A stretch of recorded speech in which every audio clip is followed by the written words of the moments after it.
it was where I wish I'd acted differently. Sorry, I had to restart the video because I forgot the question. So where I think I acted differently is I had a project for engineering actually, and we had to like create a whole business plan. So we had to like creatively come up with what we wanted our business to be about, and then do all like the finance and all the development and what we would advertise via and all of that sort of thing for this project.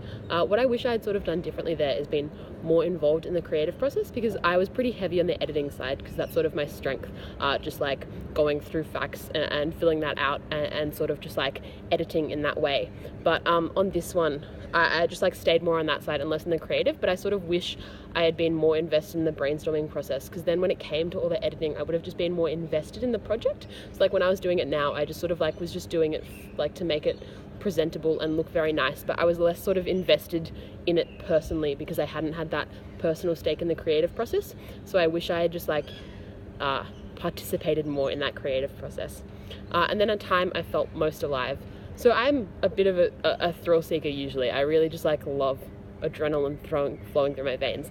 But I think one of the times I felt a really different type of alive is I was at a debating tournament in Brisbane recently, and I'd had a really hard semester and then gone straight into this tournament. It was a pretty stressful tournament and it's been really full on for a long time. And then I went and stayed with my friend who lived quite far out of the city in Brisbane for about a week. Like he lived on his like own little property and it was very detached from sort of life.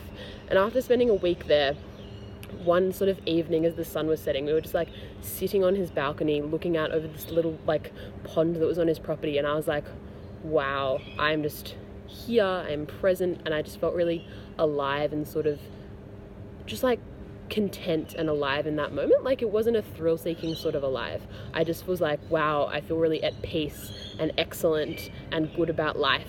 And while it's a bit different, I just really enjoyed when I experienced that, because that was something very new that I think is quite rare for you to just sit there and be like, wow, this is a great time and I'm really happy with my life. But that's sort of an experience where I felt the most alive.